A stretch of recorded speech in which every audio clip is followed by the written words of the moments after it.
Finally നമ്മളെല്ലാം ആഗ്രഹിച്ച ആ ഒരു വിജയം നമ്മളിലേക്ക് തേടിയെത്തിയിരിക്കുകയാണ്. ഒരു സമയത്ത് വിചാരിച്ചു നമ്മൾ പഴയതുപോലെ ഈ ഒരു മത്സരവും പരാജയപ്പെട്ടെന്ന്. ബട്ട് ആ ഒരു ഗോൾ, അതായത് നോവാ സദയുടെ ആ ഒരു ഗോളാണ് നമ്മളെ ഈ ഒരു കളിയിലേക്ക് തിരിച്ചു കൊണ്ടുവന്നത്.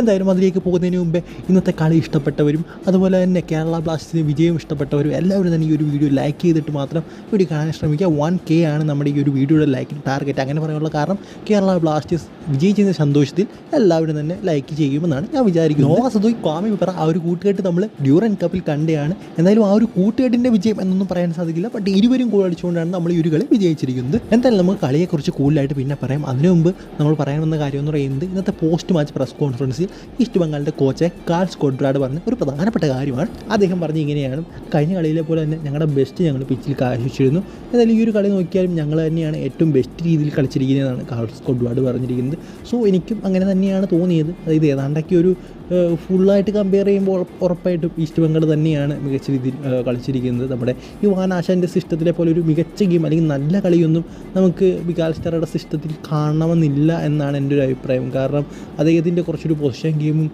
അങ്ങനത്തെ ഒരു അറ്റാക്കിംഗ് ഗെയിംസൊക്കെയാണ്. ഇത് കുറച്ച് ഡിഫറൻ്റ് ആയിട്ടുള്ളൊരു ഗെയിമാണ് വികാൽ സ്റ്റാറയുടെ കാര്യത്തിൽ നോക്കിക്കഴിഞ്ഞാൽ. സോ എന്തായാലും ഈ ഒരു പെർഫോമൻസ് വെച്ച് നോക്കുകയാണെങ്കിൽ നമുക്ക് ഉറപ്പായിട്ടും അതായത് ആവശ്യ സമയത്ത് ഗോൾ അടിച്ച് മുന്നോട്ട് പോയി ഇങ്ങനത്തെ ഒരു പെർഫോമൻസ് തുടർന്നും കാഴ്ചവെക്കാൻ സാധിച്ചു കഴിഞ്ഞാൽ കേരള ബ്ലാസ്റ്റേഴ്സിന് ലീഗ് ഷീൽഡിലേക്ക് ഉറപ്പായിട്ടും മത്സരിക്കാൻ സാധിക്കും എന്ന് തന്നെയാണ് എൻ്റെ ഒരു അഭിപ്രായം. എന്തായാലും ഇനി അഡ്രിയാൻ ഉണയും കൂടെ വരാൻ കിടക്കുന്നു.